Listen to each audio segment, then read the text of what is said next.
Welcome to Autorotica on speed.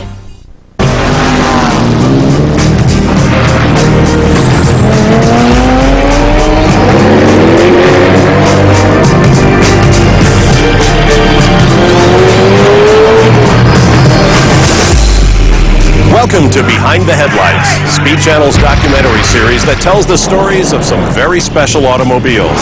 Vehicles so unique that they changed history and affected the moods and attitudes of generations.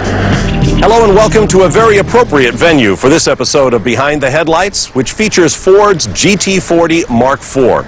This is the legendary road circuit at Le Mans in France, site of the famed 24 Hours, where Dan Gurney and A.J. Foyt's car became a racing legend. When a Ford Motor Company bid to buy Enzo Ferrari's company in 1962 failed, Ford president Henry Ford II decided he would conquer the Italian racing king on the world's most prestigious automotive stage, Le Mans.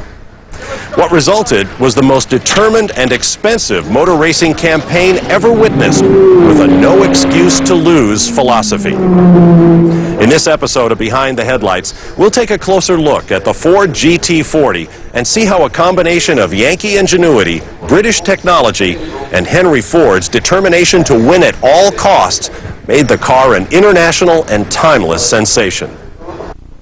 I think the thing that made it a great accomplishment, an American company decided that it was going to go to Europe and win against all the European companies, something that had never been done before. Nobody but Henry Ford could make that decision. They called it the swinging 60s. The British Revolution had hit. The Beatles and the Rolling Stones were driving teenagers wild. Flower power, hippies, and the summer of love were replacing the beatniks of the previous decade. In 1964, the first military action in Vietnam began that controversial war in Southeast Asia. On the road, thanks to cheap gas and open highways, America's torrid love affair with the automobile showed no sign of chilling. During the mid-60s in America, you had a lot of focus on kind of achieving things that hadn't been achieved. Breaking barriers, breaking records, and of course you had automobiles that were getting more and more powerful all the time. Americans were looking for an affordable, fun-to-drive personal car, and Ford had the answer. They introduced the Mustang and belted an out-of-the-park home run. On America's sports car circuits, Carroll Shelby's Ford-powered Cobra was destroying Chevy's Corvette. The 60s was a really great time. You know, we had launched Mustang at 64 and a half. We were in the process of developing a wonderful relationship with Carroll Shelby, and we were making just very exciting products at that time. Henry Ford and his management understood winning races sold cars. Win on Sunday, sell on Monday was the company edict. Ford was engulfed in a campaign called the Total Performance Program. They wanted to go after this so-called youth market. And what this led to was a advertising campaign known as Total Performance. Ford's Total Performance Program was working in the United States, but Henry Ford desired victory on a much grander scale. As luck would have it, the most prominent company in racing was up for sale: Ferrari. Ferrari had been out there for years and years and years, and they had raced. They knew all about what it took to win a reliability challenge like Le Mans and similar races. Ford didn't. After several months of extensive negotiations and reportedly striking a deal with Ford, Enzo Ferrari pulled out. Henry Ford was furious and wanted to beat Ferrari at his own game. Enzo was the international king of racing, and one of his successful dominions was the most demanding race in the world, the 24 Hours of Le Mans in France. Ford wanted to go and beat Ferrari in Europe. The place to do that was at Le Mans. When you're talking about 210 miles an hour down the straight of Le Mans, you're talking about an ordinary French country two-lane road. And when you're going 210, it looks like it's about an inch wide. This kind of speed goes on not just in the daytime, but at night with totally inadequate headlights. And sometimes it's going to be raining. Racing at Le Mans is like no other race. It really goes beyond anything that both cars and humans were officially meant to do. There is no higher achievement in motorsports than a win at the 24 Hours of Le Mans. Henry Ford II made it his personal mission to dethrone the reigning king, Enzo Ferrari. Henry Ford was extremely upset. So upset, in fact, that he called in his main racing program people and pulled them into his office, and he essentially looked them all in the eye and said, "I don't care what it takes. I want you to beat that son of a." Ford initiated a blank check, all-out assault to build his own sports car. If you put it in context, similar to the 1960s when President Kennedy said America's going to the moon, in the world of Ford Motor Company, the same sort of thing happened where Henry Ford II said, we're going to win Le Mans. There's things written to the tune that this was a $100 million campaign. So there was really a vendetta, if I could use that phrase, on Henry Ford's part. The result of his frustration with Ferrari would become the Ford GT, an exceptional automobile that is one of the best-loved and most charismatic racing cars of all time. GT40 to drive was a fantastic car, simply because it was sorted out, handled extremely well. It was very comfortable, very roomy, and you were sensitive to there being a lot of heavy stuff behind you. In 1967, Ford's racing program attained its apex with the GT40 Mark IV.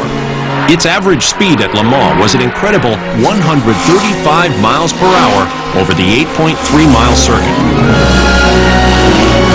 I think no car created the kind of stir that the Mark IV created as a supercar among its peers. The Ford GT40 won the 24-hour French Classic 4 times in a row, ending Ferrari's 6-year run as champion. It was the first time, really in history, where an American automobile company assaulted European racing. It was a huge flag-waving kind of opportunity that was just a great thrill. Winning Le Mans 4 straight years is like winning the Olympics 4 times in a row. It's just a tremendous achievement. And there'll never be another program like that because there'll never be another Henry Ford. Behind the Headlights takes you back to the 1960s to explore this astounding war between two automotive icons. Ford Motor Company was determined to win at Le Mans, and we didn't know how to do it anyway, but put the pedal to the metal. First came CTS, built at the top-ranked plant for initial quality. And now comes the all-new STS.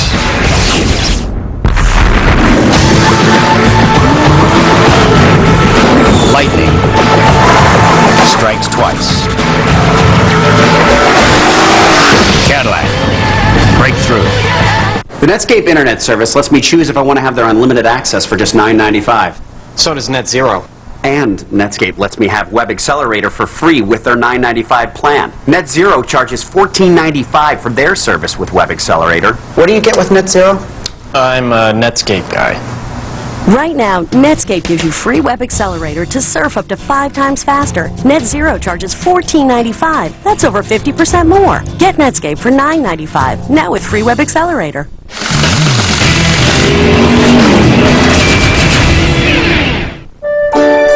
These people are getting answers to the most important questions they'll ever ask. Questions about their health. They're finding those answers in a single place. WebMD. 20 million people come to WebMD every month.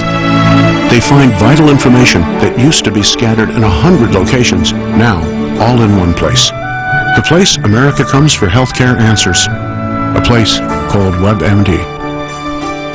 Eat chicken wings, buy Hooters things. Christmas is near, shop, have a beer. Christmas shopping shouldn't be hard. Give your friends a Hooters gift card. Eat chicken wings, buy Hooters things. Shop where it's cool, right from your stool. Calendars and Hooters golf bags. Lots of stuff with low price tags. Eat chicken wings, buy Hooters things. Christmas is near, gift cards are here. Good at Hooters everywhere now. Buy your friends some Hooters gear, wow! Hooters gifts are always favored.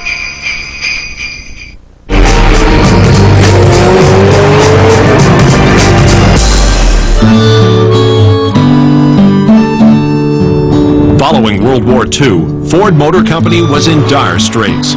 Sales had plummeted, and the company needed new leadership and new direction. Only in his 20s, Henry Ford II was chosen to replace his aging uncle Edsel at the helm of one of the largest motor companies in the world. Young Henry proved to be the right man for the job. He quickly revitalized the company and put it back on par with Chrysler and General Motors. No American companies ever had anybody like Henry Ford that ran them. He was the dictator. Benevolent, by the way. Despite sales increases, Ford was still known primarily as the old person's car company. One written account says that in the early 60s, Ford Motor Company's image was analogous to Maytag. It was reliable but not very exciting. They wanted to capture the youth market and get away from cars that were pointed at old ladies. And racing, of course, is the best way to do that. They made a bigger commitment to auto racing than probably any other manufacturer in the world.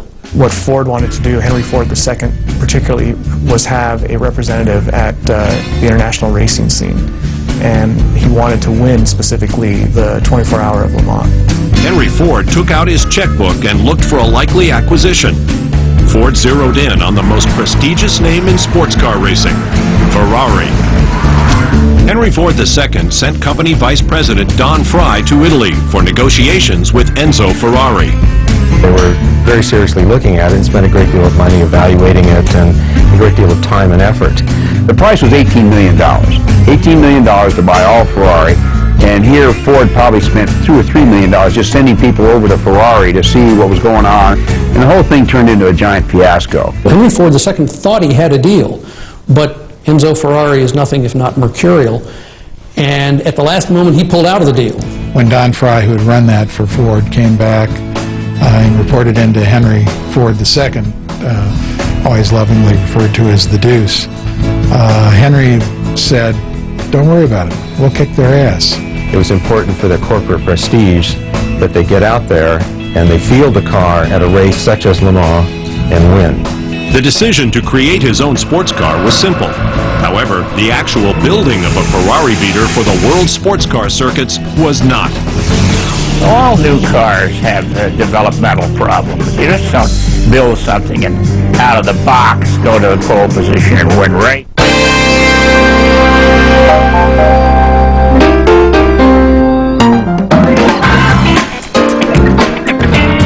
The 270 horsepower Acura TL with DVD audio surround sound and available navigation is part of commutes everywhere.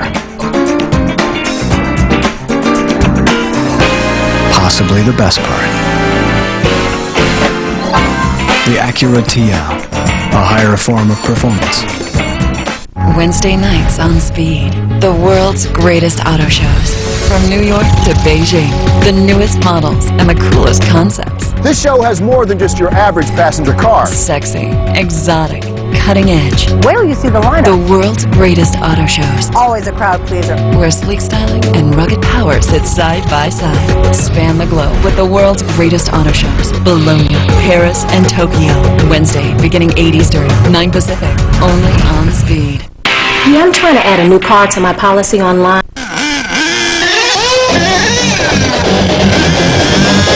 Extreme cars, monster trucks. JoJo's Racing has the largest selection of nitro-powered remote-controlled cars and accessories, ready to run or build your own. We can even fix them for you good as new. Plus everything NASCAR, from die-cast collectibles to jackets and more. Looking for two-wheeled excitement? Check out JoJo's Bikes and Boards. It's all at JoJo's Racing on Route 35 North in Sayreville, the best hobby shop in New Jersey.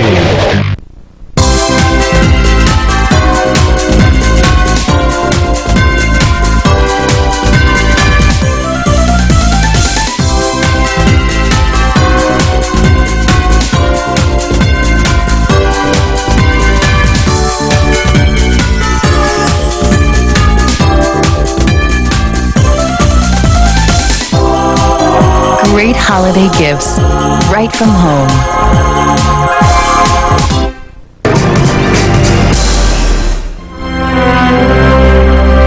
When Enzo Ferrari refused to sell his company, Ford initiated a relentless charge to racing glory with the development of a powerful American automobile. And what it led to was a massive, almost military-like campaign to unseat Ferrari's dominance in European sports car racing. The Ford Motor Company needed help to win on the world stage. The British possessed more experience and expertise at European-style endurance racing, so it was decided that the job could best be done in England. We paired with Eric Broadley of the Lola Car Company. He had a mid-engine Ford-powered car, coincidentally, that gave us a springboard to work from. Work began on the car, and by the end of March 1964, in only 7 months, the first prototype was complete. Bruce McLaren and I had done a lot of the testing on the car, sorting out initial bugs, you know, and it showed great promise. It was billed as the fastest Ford ever built. It was in keeping with the times, which was to take a fine chassis, usually British, and put a big honking American motor in it. The Indy engine's 256 cubic inches put out 350 horsepower at 7,000 RPM. That was considered to be powerful enough to send the GT down the straight at Le Mans at over 200 miles per hour. There was a complex network of ducts to take cool air to the disc brakes and the engine. The gearbox was the Collati transaxle, which Ferrari had been using, and it was proven to be very successful, by Ferrari at least. The wheels were Barani from Italy, and they proved to be not capable of withstanding the torque that our engine produced. At the time, the car was simply known as the Ford GT. Somewhere along the line, somebody decided that rather than simply calling it the Ford GT, they would add that 40 on it, and it wasn't the 40th in the line or anything like that. It was supposed to be based on simply how high the car is off the ground. And when you think about it, a car that's only 40 inches high is pretty low. Rarely had a car's arrival been so anxiously awaited as the GT40s. The car's first public appearance on the track was scheduled for April 1964 at the Le Mans test days. Scores of reporters witnessed the new Ford racer's anticipated coming-out party. Unfortunately, its debut was discouraging. 2 GT40s rolled out onto the Le Mans track. 2 GT40s crashed. The car had aerodynamic problems that proved to be its undoing. Specifically, the car had an alarming tendency to become airborne.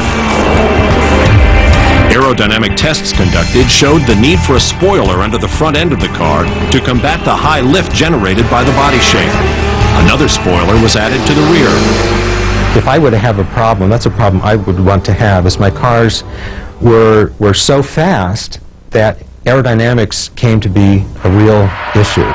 2 months later, on June 20th, 1964, 3 Ford GT40s entered the Le Mans 24-hour race. It looked like a good start. By the second lap, Richie Ginther's Ford GT comfortably exceeded 200 miles an hour and was leading every Ferrari. Phil Hill, America's Formula One champion, established a new lap record, averaging more than 131 miles an hour. Richard Atwood and Joe Schlesser drove the third GT40. However, none of these cars would see the end of the race. The car was driven by Phil Hill, performed very impressively for about 14 laps, and then dropped out with suspension failure. They also had a gearbox problem because there weren't gearboxes available in those days to take the kind of torque this big V8 put out.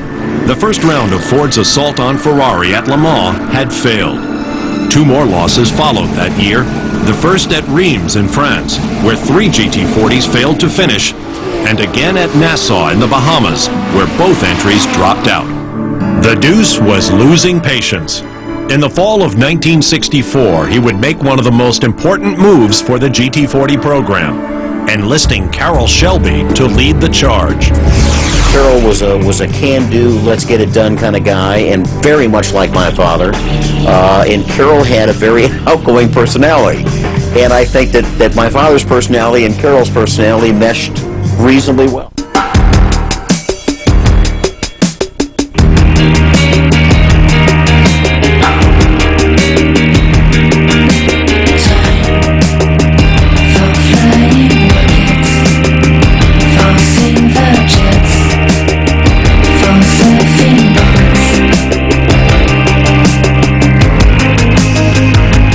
Surfing on a rocket.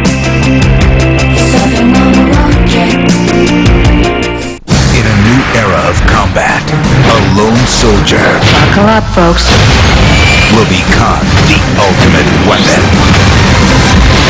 Mech Assault 2, Lone Wolf, December 28th, rated T. The Netscape Internet service lets me choose if I want to have their unlimited access for just $9.95. So does NetZero. And Netscape lets me have Web Accelerator for free with their $9.95 plan. NetZero charges $14.95 for their service with Web Accelerator. What do you get with NetZero? I'm a Netscape guy. Right now, Netscape gives you free Web Accelerator to surf up to 5 times faster. NetZero charges $14.95. That's over 50% more. Get Netscape for $9.95, now with free Web Accelerator.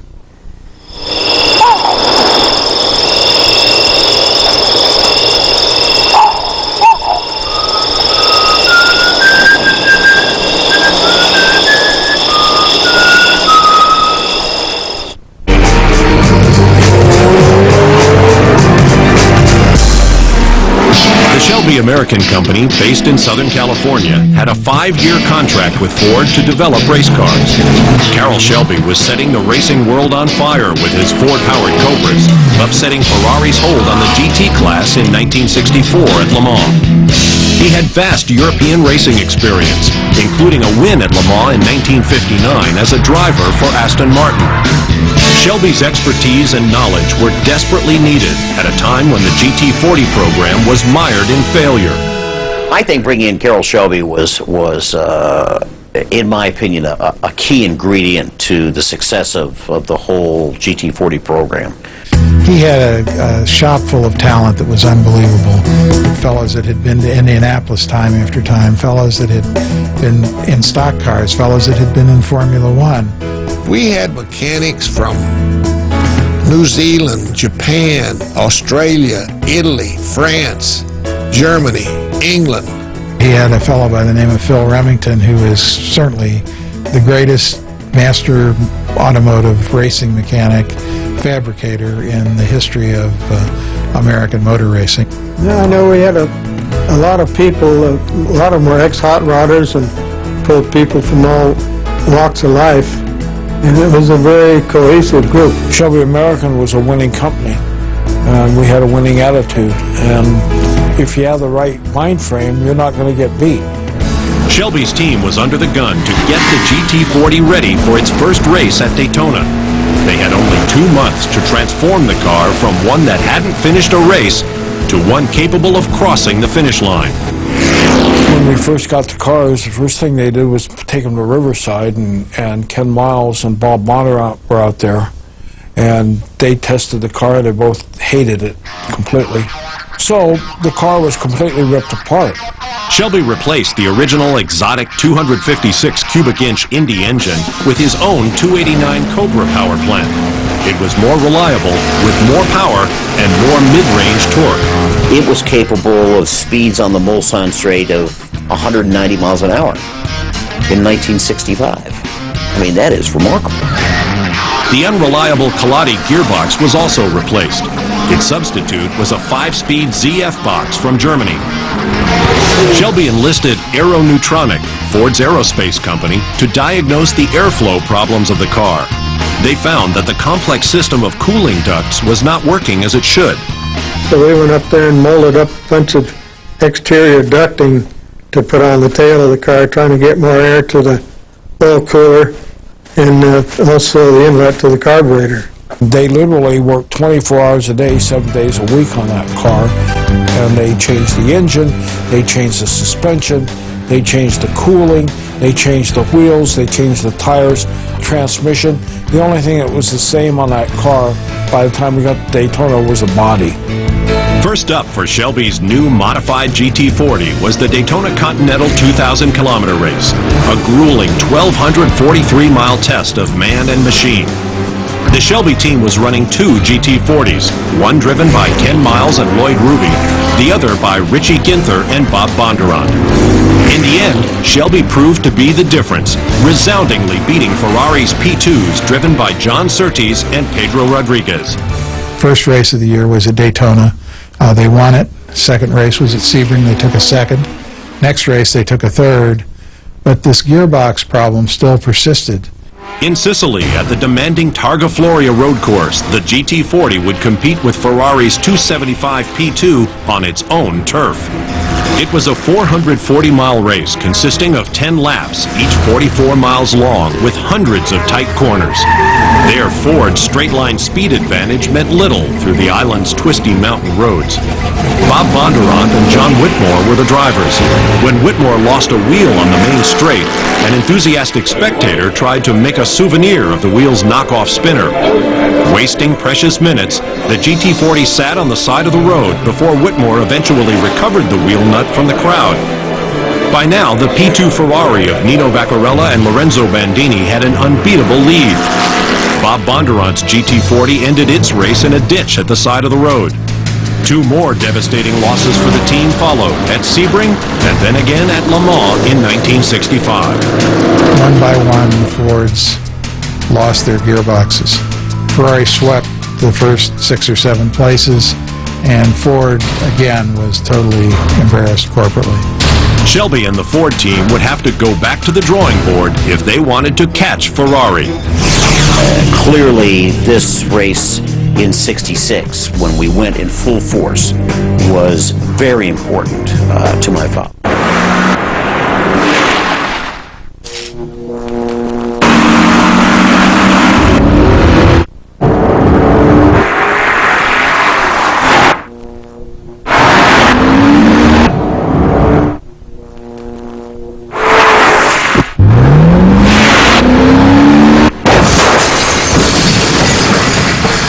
The new Cadillac STS. Assume nothing.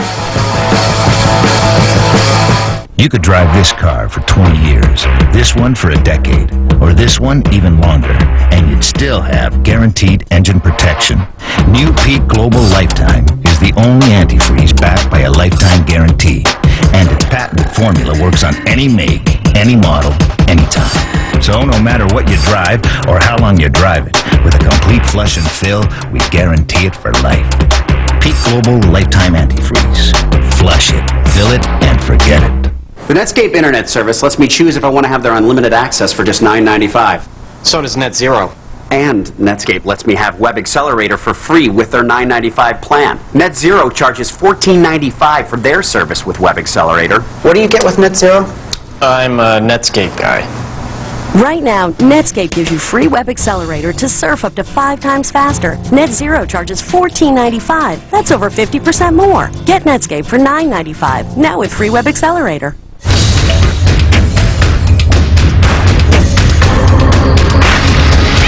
Barrett Jackson, coming in January, only on Speed.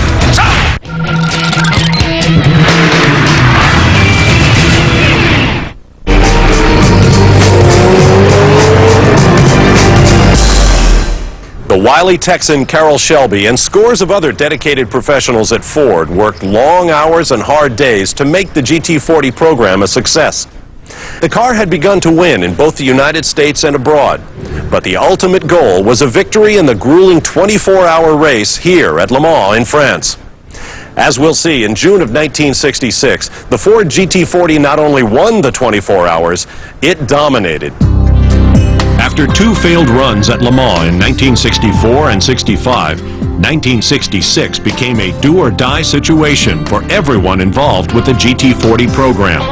He said, "You will win next year," you know what I mean? It really gave us the impression that they were serious about it. Henry brought Leo Beebe, Don Fry, and I into his office and said, well, boys, here's your name tag, and our names were there, and it said Ford wins Le Mans in '66. Ford came out with an improved model in 1966, the GT40 Mark II. It had the same chassis, but a different engine. A 427 cubic inch behemoth developed for NASCAR with an incredible 460 horsepower. Now you've got this 427 cubic inch motor in this tiny bullet-like coupe. These things could go over 210 miles an hour on the straight at Le Mans. The Mark II was beefier in every aspect. It had heavier suspension, a lot more strength in the chassis. Shelby focused on keeping the engine cool by using some advanced ductwork, And they also had to improve the brakes, because what they found during testing was that the brakes were not able to withstand the extreme speeds that the car could reach and then have to come back down from. Phil Remington came up with a way to change the rotors in about a minute and a half. Therefore, the guys could use the brakes as hard practically as they wanted to, but we could change them. Up to that time, the rotors are on the back side of the drive flange, so we put them out on the front side so that we could change rotors pretty rapidly. Just pull a caliper out and hang it on the hook. Shelby's team also did something quite revolutionary. They actually built a dyno at Ford Motor Company where they can run an engine and transmission for a full 24 hours like it was running at Le Mans. And it was one of the earliest computer-controlled dynos. It had an engine and a gearbox. It had a robotic form of shifting. And with your eyes closed, you could hear this car going down the Mulsanne Straight. You could hear it downshift for the turn. You could hear it accelerate out of that turn. And you follow it for a whole lap, sitting there in Dearborn on the dyno. Le Mans is the most grueling international automotive competition in the world and has been the Everest of auto racing since 1923. It is 8.3 miles of rural roads, most of which are normally used by the public. Usually only a small percentage of the cars that begin the race will finish it a full 24 hours later. Le Mans 1966. Ford was there in numbers. Ford actually fielded 6 vehicles. 3 of them were under the Shelby American Racing Team. 2 of them were under the Holman and Moody Racing banner, and 1 of them was Alan Mann Racing.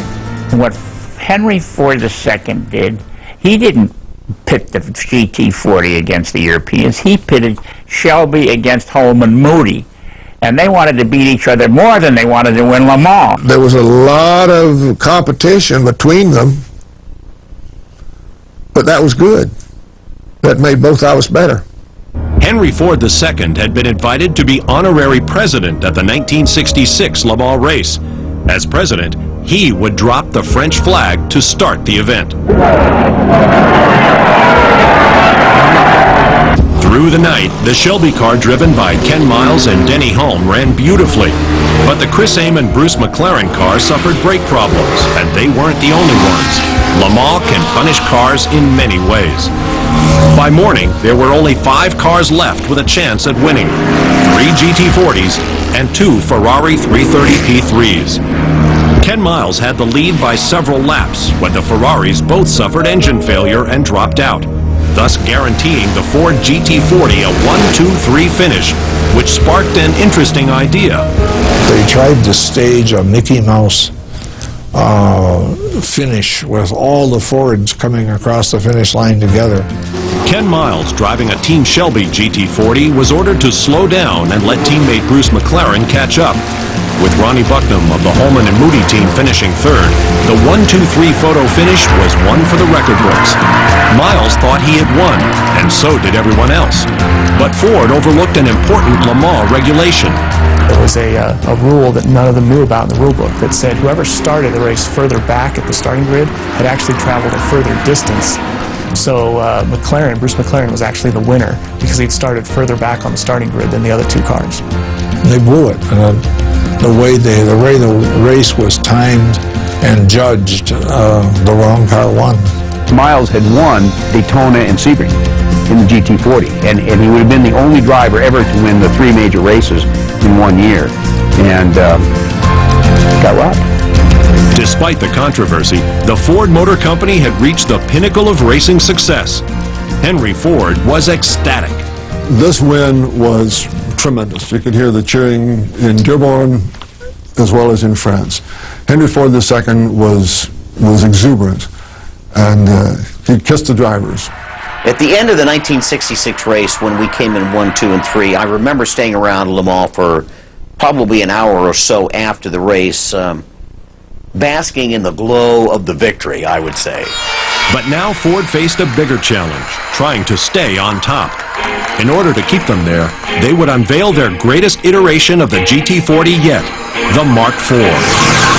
This really was the cherry on top of the dessert for Henry Ford, because indeed his company, through the learning experience of several years, had then internally produced a car that was the absolute dominant car in New Jersey.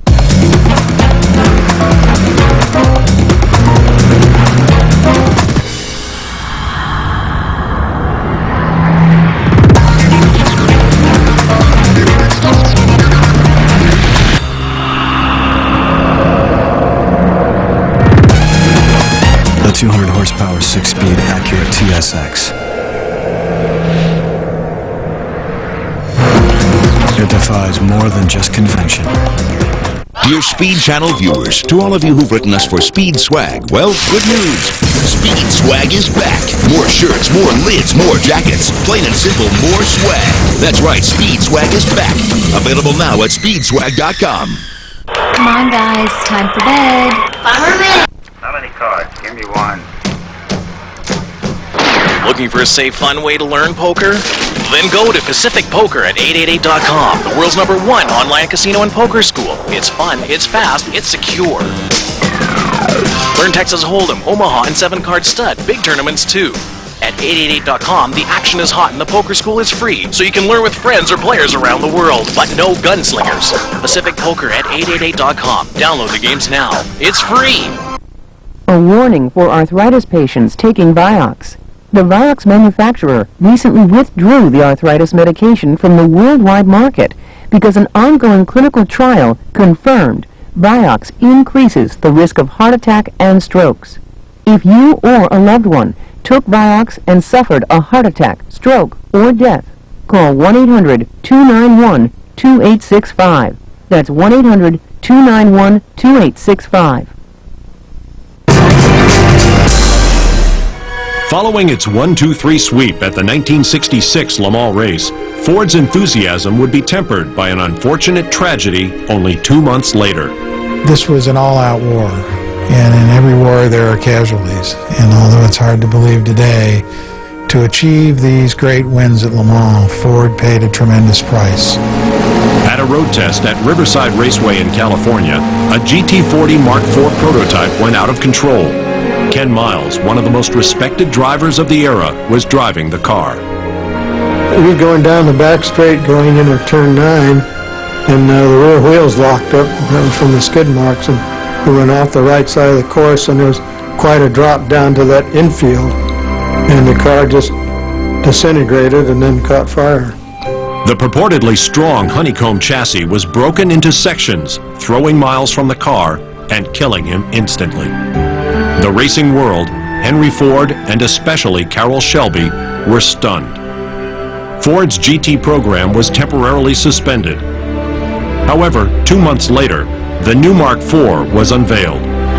The Ford Mark IV, it really wasn't an evolution of the GT40.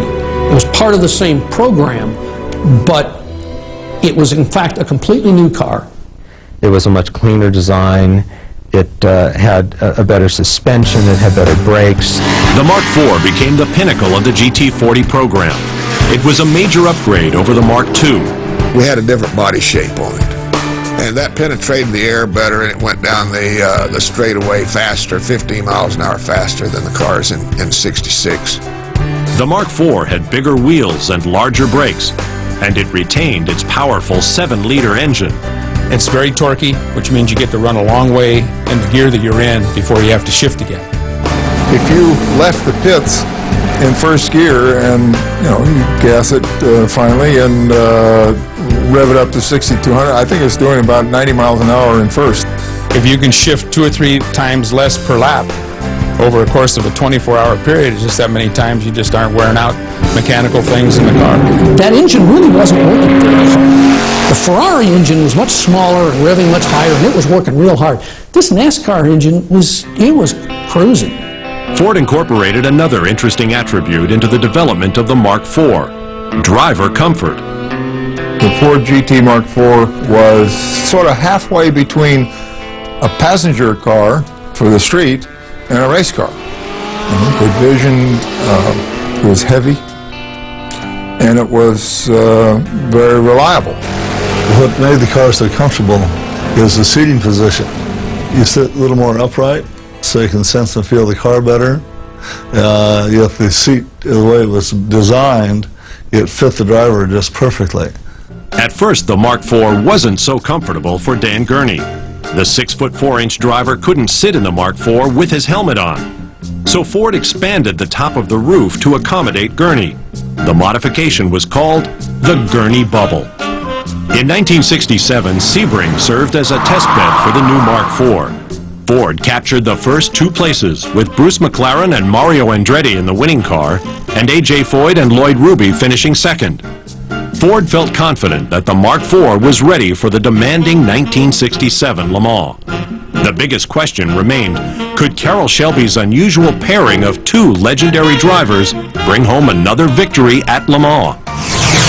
Dan always tells a story that he would love to have put a bet with an English bookie on whether they're going to win a race or not, because they were voted the most likely to lose. This gift has no-go. This gift has go. No-go. Go. Give them gifts that go from your Honda dealer. With great deals like 6.9% fixed APR financing and 0 down payment for 60 months. Or use your Honda card for a fixed APR and flexible payments. Plus, get up to $700 in bonus bucks on select models. Remember, there's no-goes and Honda gifts that go. I'm gonna wrap myself in paper, I'm gonna dot myself with blue, stick some stamps on the top of my head, I'm gonna mail myself to you. Oh, I'm gonna tie me in a little red string, I'm gonna tie blue ribbons too, climb up into my mailbox and I'm gonna mail myself to you. This holiday, the entire U.S. Postal Service is working for you.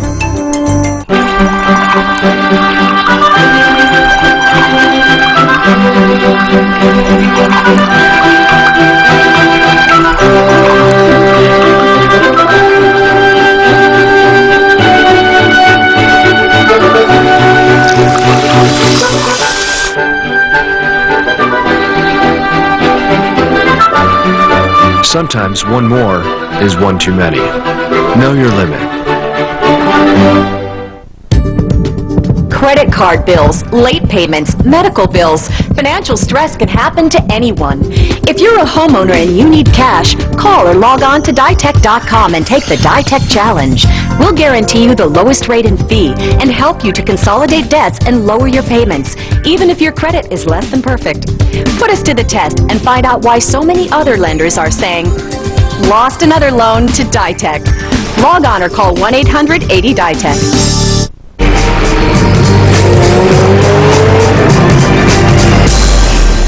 Even though the GT40 had won the most renowned race in the world for Henry Ford in 1966, there was still an air of discontent emanating from the Deuce. Henry Ford felt that the Le Mans win in '66, as great as it was, still wasn't all-American. So he very consciously set about developing an all-American team that included the drivers A.J. Foyt and Dan Gurney. And the car was the Ford GT Mark IV. Ford entered both the Mark II and Mark IV model GT40s at Le Mans, and they set the fastest Mulsanne straightaway speeds in qualifying. But the Ferrari P4, driven by Mike Parks and Ludovico Scarfiati, achieved quicker lap times. For the race itself, Shelby American and Holman and Moody each entered 3 cars, 2 Mark IVs and a single Mark II. The prospect of driving Ford's new GT40 Mark IV brought together 2 of the greatest drivers of their era, Dan Gurney and A.J. Foyt. While both were fabulous drivers, their racing backgrounds were entirely different. Gurney's experience was on the world sports car circuits and as a Formula One driver. Gurney was a veteran of the Le Mans race, having had several unsuccessful goes. Foyt was an oval track driver and had just won the Indy 500 a month earlier. A.J. Foyt had no history in endurance racing. He'd proven himself, obviously, at the Indy 500 race, but that was a completely different type of race. You know, it's an oval track and it's a much shorter distance. It was expected that Gurney and Foyt would go out and lead the race and kind of set the pace and then break, and somebody else would win the race.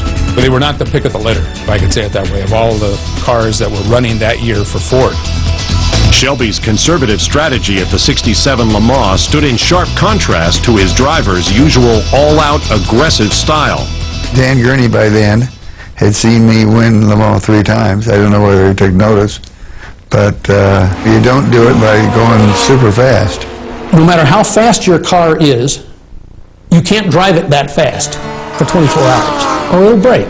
I never ran a lap really hard. I always had about a 4-second cushion, I'd say. And I did that purposely.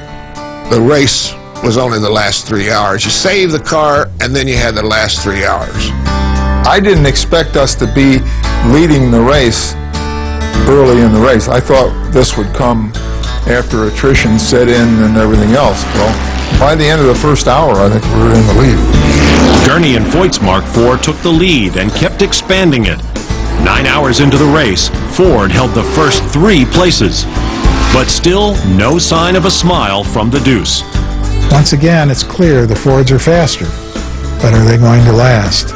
The Ferraris keep them in sight, but they can't make any great progress. Then, between 1 and 2 in the morning, the Fords hit a bad patch. Mario Andretti comes out after having his new brakes put on. The new brakes act up. Mario loses control, crashes the car. 2 other Ford team cars are following very closely. They also crash trying to avoid Mario. In a wink of an eye, 3 Fords are gone. You've got now the 1 Ford, Dan Gurney, A.J. Foyt in the lead by 6 laps, but 2 Ferraris are pursuing.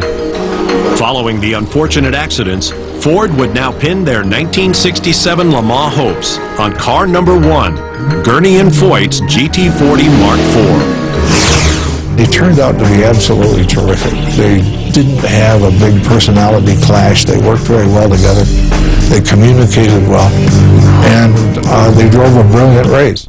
This Friday and Saturday only, Zales has the lowest prices of the season. Like this $4.99 half-carat 3-stone diamond pendant, now just $1.99.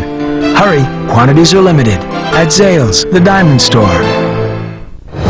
This Friday and Saturday only, Zales has the lowest prices of the season. Like these $299.99 half-carat diamond earrings, now just $1.99. Hurry, quantities are limited. At Zales, the diamond store.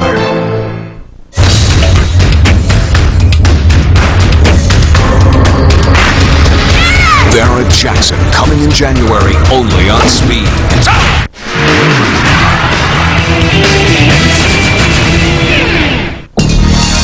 Is your business losing sales?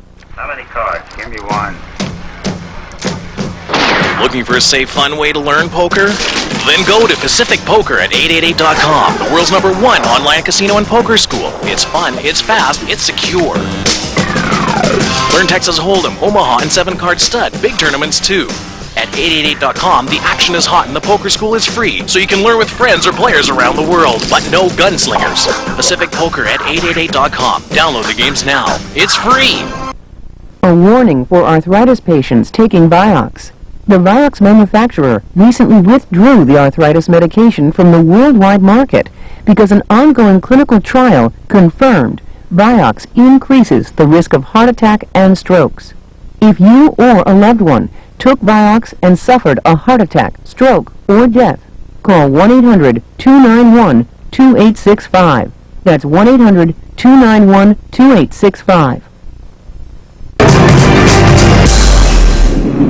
As the 1967 Le Mans 24 Hours heated up, Dan Gurney and co-driver A.J. Foyt had their GT40 Mark IV poised to claim another title. He was running first, Ferrari was running second. The Ferrari was being driven by a man named Mike Parks. And it was clear the only way they were going to beat the Fords was if they could force them to brake. Mike Parks is right up on me, and then he's flicker with a little thing on the lights, you know, and you're kind of in the mirror, and it's bothering me.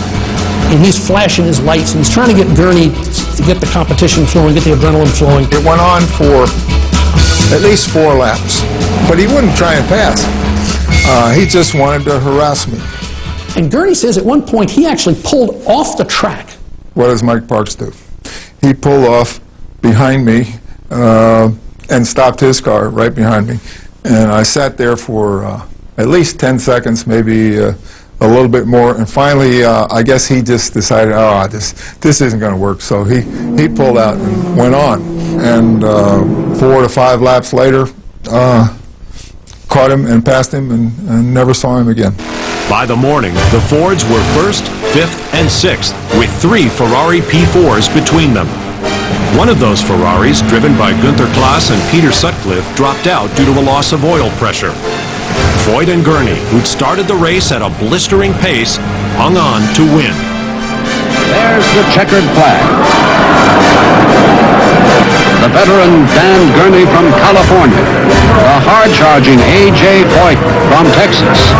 Together, they've covered 3,267 miles at an average speed of 135 miles an hour. Both new records. I was across the track and made my way through the mob back down to the pit. And they were certainly happy. I mean, they were jubilant, but they were also very, very tired. Foyt and Gurney did a sensational job, and I'll never be able to thank them enough for holding off just enough to win a race and never extending the car. The 2 most unlikely guys of that whole campaign to come forward were A.J. Foyt and Dan Gurney, and they did it, and they did it going away. Ford had convincingly demonstrated its initial victory was no fluke. The win in '67 was an all-American effort that established the GT40 as a legend. Dan Gurney rather spontaneously began a tradition that is mainstay today. The crowd is ecstatic. The Fords have done it again. Henry the Deuce is there. Dan Gurney gets up on the podium. They get this huge bottle of champagne, and they're expected to take a swig of the champagne. Well, Gurney, of course, is ecstatic. He's finally won Le Mans, and he's kind of a playful guy anyway. And all of a sudden, he just kind of shakes up the bottle and sprays everybody with it. So got her going and just started spraying all the cameras, the lenses. Henry Ford II and his new wife and from Italy.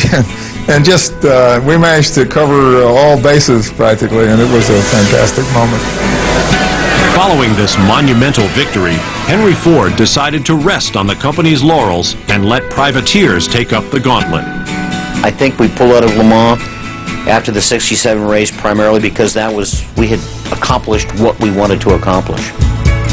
Even an FIA rules change aimed at curtailing the Mark IV's winning streak couldn't stop the GT40's legacy from charging ahead, as evidenced by the victories of the Gulf team's blue and orange liveried GT40s in '68 and '69. It was actually the exact same vehicle with the same serial number and everything that won in both '68 and in '69. That may be the only time that's ever happened in the history of the race. So Ford ended up with 4 consecutive victories when they were really actually satisfied with the first 2. They put a cap on engine size at 5 liters. That was the largest the engines could be from that point on. Why did they change the rules from year to year? If it takes place in Europe, they want to fix it so a European car can win. Decades later, the car would re-emerge as a 21st century model. Ford has decided that history is important. That going back and doing some retro stuff is good for marketing, and they're right.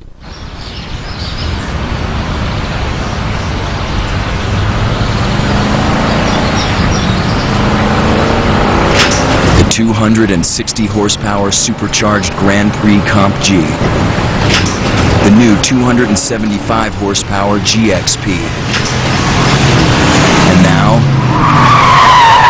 the 350 horsepower GTO. See your local Pontiac dealer today.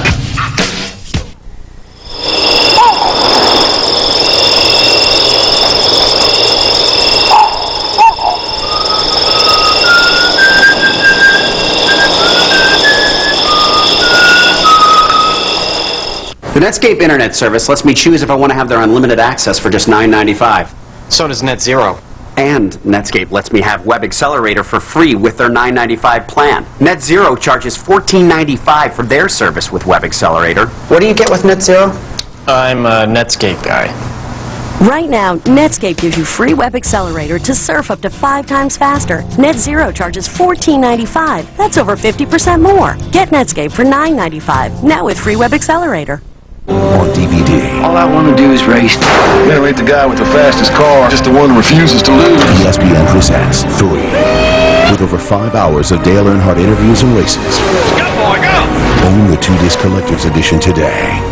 Wednesday nights on Speed. The world's greatest auto shows. From New York to Beijing. The newest models and the coolest concepts. This show has more than just your average passenger car. Sexy, exotic, cutting edge. Wait till you see the lineup. The world's greatest auto shows. Always a crowd pleaser. Where sleek styling and rugged power sit side by side. Span the globe with the world's greatest auto shows. Bologna, Paris, and Tokyo. Wednesday, beginning 8 Eastern, 9 Pacific. Only on Speed.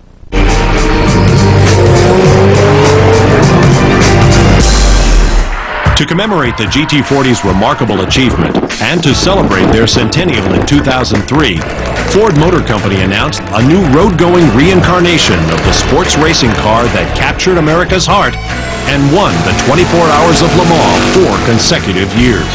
It's a really nice melding of absolutely up-to-date technology and a body design that is 35 years old, but is so good that it looks good today. Despite the 2005 model, the original remains a valuable classic. Prices can reach well over $1 million, and one particular Le Mans winning car is priceless. The celebrated 1967 Le Mans winning GT40 Mark IV now resides at the Ford Museum in Dearborn, Michigan. As a race car, no car from any manufacturer, let alone Ford, has accomplished what the Ford GT did. It was an American win for Ford Motor Company. And there was this great feeling of pride. By God, you know, we can do that. Take that, Enzo. America can win these things too. As proof of just how difficult Le Mans can be, of the 44 GT40s that raced the 24 hours, just 9 went the full distance. But of those 9 finishes, 4 were victories, along with 1 second place, 2 thirds, 1 fourth, and 1 sixth place. One of the most remarkable achievements in the annals of motor racing. I think the legacy is the only American wins at Le Mans were by the Fords. These are the great Fords of all time. Because there was no foreseeable end to its winning, the GT40 was outlawed by further rules changes in 1969. The Ford GT40 will always be a reminder that, when put to the test, an American car company beat the best competition and emerged a winner in the world's toughest race, not once, but 4 times in a row. The Ford Motor Company, Carroll Shelby, tireless mechanics, and brave racers gave American automobile enthusiasts a legacy that will never be forgotten. For all of us that were involved with us, it was one of the greatest times of our lives.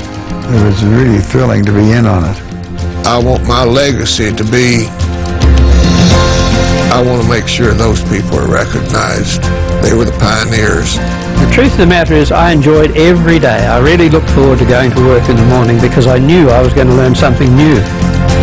It's absolutely that good. It was one terrific time, and one that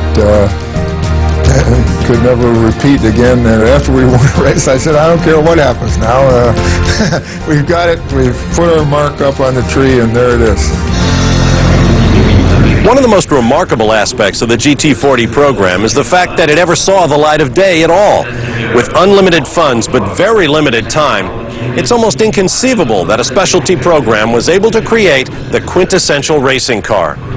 It was because of Henry the Deuce's obsession with beating Ferrari here at Le Mans that he opened his checkbook in a way few company presidents have ever done.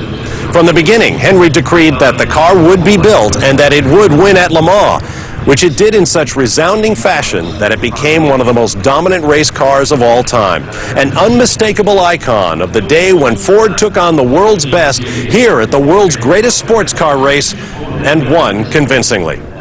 I'm Bob Varsha for Behind the Headlights. Join us again in the future for more stories of some extraordinary automobiles.